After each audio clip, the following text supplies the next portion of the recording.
അല്ലാഹു അല്ലാത്ത എന്തിനെയൊക്കെ നമ്മൾ മനസ്സുകൊണ്ട് തവക്കുല് ചെയ്യുന്നുണ്ടോ ആ വഴിയിൽ നിന്ന് പരീക്ഷണം വരുന്ന. ചിലപ്പോൾ ചില കുട്ടികൾ പറയും, എന്റെ ഭർത്താവ് മുപ്പര് മരിച്ചാൽ എനിക്ക് ജീവിതമല്ല,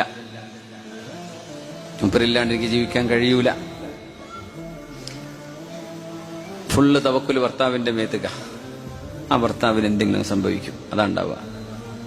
മക്കളെക്കുറിച്ച് പാകത്തിന് മതിയെന്ന സ്നേഹം, അതൊക്കെ എന്തേ വല്ലാണ്ടങ്ങ് കൽബ് അങ്ങോട്ട് പോയാൽ ആ വഴിയിലൂടെ ഒരു പരീക്ഷണം വരും, നമുക്ക് താങ്ങാൻ കഴിയില്ല. തവക്കുൽ എവിടെയാണ്?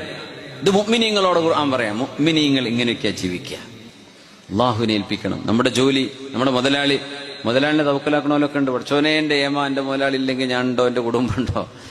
മുതലാളി മരിക്കൂലേ, ആൾക്ക് രോഗം വരൂലേ, അയാളെ ബിസിനസ് തകരൂലേ? അപ്പൊ ആരാ ഇതൊക്കെ നിയന്ത്രിക്കുന്നത്? ഇവരൊന്നും അല്ല. പിന്നെ ആരാണ്? Almighty Allah.